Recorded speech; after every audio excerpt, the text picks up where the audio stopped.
Jay Carney was asked about this today. Roll it. Position on these matters hasn't changed. I think he was making a couple of points. One, that we ought to use discretion appropriately in our prosecution prioritization. B, when it comes to marijuana use, he made clear that he sees it as a bad habit and a vice and not something that he would encourage. And this is a quote, "It's not something I encourage, and I told my daughters I think it's a bad idea, a waste of time, not very healthy."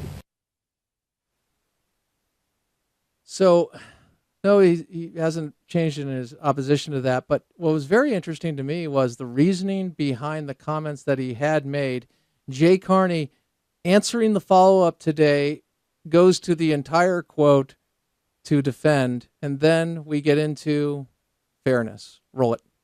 I see those experiments to go forward in Washington State and Well, Colorado. What does he hope to I think the point he was, find out? well, see, I think, again, that you're probably not aware of the entire sentence. It's important for the experiment, which is bracketed, to go forward because it's important for society not to have a situation in which a large portion of people have at one time or another broken the law and only a select few get punished. In other words, he's talking about the issue of the disparities in our prosecution of our drug laws that an experiment like this may be addressing. He's not endorsing any specific move by a state. He's simply making an observation. His position on these matters has not changed. And Jay, So then we go into the disparity of sentencing and the issue of people being prejudiced in the sentencing of crime related to drug offenses, specifically minorities. And I got to tell you, there's a lot here. 1-888-589-8840, 1-589-589-8840. I am against the legalization of pot, marijuana.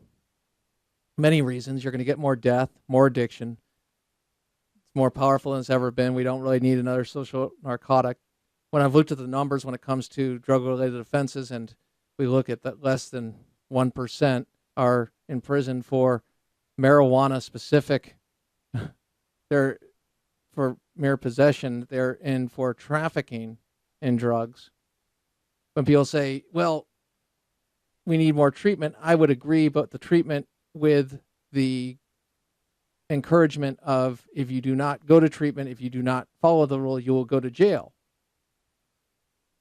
I think there's been a great campaign run by the pro-marijuana legalization side, and I think it's built on a house of cards, but it does appeal to many when it comes to this idea because they've lessened the impact of the drug use, not realizing it's a gateway drug. There is addiction. There's physical addiction versus mental addiction, and I believe it's more mental, obviously, from just the information that's out there. Nevertheless, an addiction. I've never understood the idea of saying, okay, let's legalize it, even though where they have and made it for medicinal purposes, which you can get in different ways. By the way, 1-888-589-8840, legalization of marijuana, yay or nay?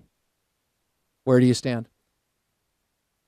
When you look at that, you can actually extract what you need from a different part of it, not smoke it, and you can get the pain medication, and the developments in these policies have gone. So like anything else, I think it's been turned, but people are appealed by it because they say, I don't want somebody in jail for the rest of their life for merely or 10 years for smoking a joint. I've never understood this either. The concept of, hey, what do I tell my kids about this if I've done this? You number one, you're only a hypocrite if you're still doing it and you're advocating not to do it. Okay, that's a hypocrite. You know the dangers, you know the problems. You're honest, and you have a job as a parent, a responsible parent, to explain the consequences of the action and to take away any kind of incentive or outlet to that by actually not fear or control, but actually telling them the truth. And that goes into how best to deal. Now, we go to, I see the phone lines have lit up, and I want to go directly to the phones and try to get some calls in. And we go with Paul, Louisiana. Welcome, Paul. How are you? Hey, Crane. I love your show, man. Thank you, brother. I just wanted to tell you quickly Sure. that I think I'm all for the legalization of marijuana because I think it's a personal rights issue, and I don't think that the government has any involvement in what I choose to do inside my own house. And I appreciate that line of thinking and argument.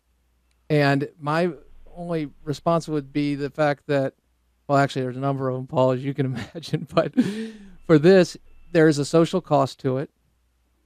There is the cost of, for example, the studies done that say legalize it, tax it, and we'll gain from it. Well, for every $1 you gain, you lose 10.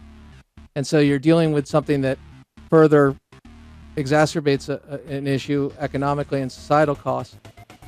And we don't live in a vacuum when it comes to our behaviors.